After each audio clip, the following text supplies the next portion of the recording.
ഈ ഉള്ളുലഞ്ഞ പ്രാർത്ഥനയ്ക്ക് ഉത്തരം തരാതിരിക്കാനായിട്ട് സ്വർഗത്തിന് പറ്റില്ല. നേരെ മറിച്ച് അവിടെ കിടക്കുന്ന ഒരു രോഗി, കർത്താവെ ആ രോഗിക്ക് വേണ്ടി ഞങ്ങൾ പ്രാർത്ഥിക്കുന്നു, ഒരു പരിചയമില്ലാത്ത, ഒരു അടുപ്പമില്ലാത്ത ആർക്കോ വേണ്ടി പ്രാർത്ഥിക്കണമെന്നുള്ളത് കൊണ്ട് മാത്രം പ്രാർത്ഥിക്കുന്ന പ്രാർത്ഥനകൾക്ക് ചിലപ്പോൾ ഉത്തരം കിട്ടിയെന്ന് വരില്ല.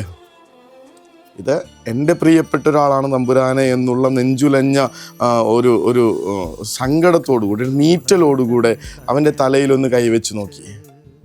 ബോനെ വെഞ്ചൂരെ, അസീസിയിലെ വിശുദ്ധ ഫ്രാൻസിസിൻ്റെ അടുത്ത് മനുഷ്യർ വരുമ്പോൾ അദ്ദേഹം പ്രാർത്ഥിച്ചിരുന്ന പ്രാർത്ഥനയാണ്, നിങ്ങൾക്ക് സുഖമുണ്ടാവട്ടെ, സ്വർഗം അനുഗ്രഹിക്കട്ടെ എന്നൊക്കെയാണ് അതിൻ്റെ അർത്ഥം. പക്ഷെ ഈ പ്രാർത്ഥന, ഈ വാക്കല്ല പ്രധാനപ്പെട്ടത്. അസീസിയിലെ വിശുദ്ധൻ്റെ കണ്ണിൽ നിന്ന് ആ സമയത്ത് ഉതിർന്നു വീഴുന്ന കണ്ണീരുണ്ട്. അയാളുടെ കൈ സ്പർശിക്കുമ്പോൾ ഇവർക്കൊരു ഉൾപ്പുളകമുണ്ടാകുന്ന വിധത്തിൽ അവർക്ക് അനുഭവിക്കാൻ പറ്റുന്ന ഒരു സ്നേഹമുണ്ട്. എന്നിട്ടാണ് പ്രാർത്ഥിക്കുന്നത്, ബോനെ വെഞ്ചൂരെ, നിങ്ങൾക്ക് സൗഖ്യം ഉണ്ടാവട്ടെ. ഈ വിശ്വാസത്തോടു കൂടെയുള്ള പ്രാർത്ഥനയാണ് രോഗിയെ സുഖപ്പെടുത്തുന്നതെന്നറിയാം. മുഗൾ രാജവംശത്തിലെ ആ ഒരു കഥ നമ്മൾ ഒന്ന് ഓർക്കണമെന്നുള്ളത്.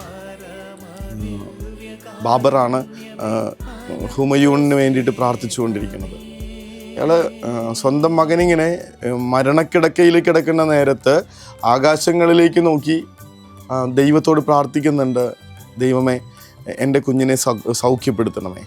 എന്നിട്ട് ഈ കട്ടിലിന് ചുറ്റും, സ്വന്തം മകൻ എൻ്റെ ഈ മരിക്കാൻ കിടക്കുന്ന ഈ കട്ടിലിന് ചുറ്റും ഇയാളിങ്ങനെ വലം ചുറ്റുന്നുണ്ട്.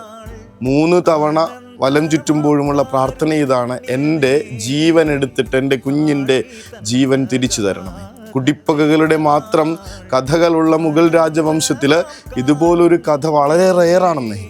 ഈ 3-ാം പ്രാവശ്യം ഈ അപ്പൻ കട്ടിലിന് വലം ചുറ്റുന്ന നേരത്ത്, 3-ാം പ്രാവശ്യം പ്രാർത്ഥന കഴിയുന്ന നേരത്ത്, എൻ്റെ ജീവൻ എടുത്തിട്ട് എൻ്റെ കുഞ്ഞിൻ്റെ ജീവൻ തിരിച്ചു തരിക എന്ന ആ പ്രാർത്ഥന 3-ാം വട്ടം അവസാനിക്കുന്ന നേരത്ത്, 3-ാം വട്ടം വലം ചുറ്റിത്തീരുന്ന നേരത്ത് ഈ മനുഷ്യൻ നിലത്തേക്ക് വീഴുന്നു, മരണത്തിലേക്ക് പോകുന്നു. ആ സമയം മരണത്തിലേക്ക് പോയിരുന്ന കുഞ്ഞ് ജീവനിലേക്ക്, കുഞ്ഞ് ഹുമയൂൺ ജീവനിലേക്ക് തിരികെ വരുന്നു. എന്തൊരു സ്നേഹത്തോടുകൂടെയാണ് കർത്താവ് മനുഷ്യരോട് ഇടപെട്ടിരുന്നതെന്നൊന്ന് ആലോചിച്ച് നോക്കാം. അവൻ്റെ കൈകളിൽ നിറയെ ഇങ്ങനെ സ്നേഹസ്പർശമായിരുന്നു. അവൻ തൊട്ടവർക്കൊക്കെ അത് അനുഭവിക്കാൻ പറ്റിയിരുന്നു. അതുകൊണ്ടാണ് ക്രിസ്തുവിനെ അനുഭവിച്ചറിഞ്ഞ മനുഷ്യർ പിന്നെ അവനെ വിട്ടിട്ട് പോവാതിരുന്നേ.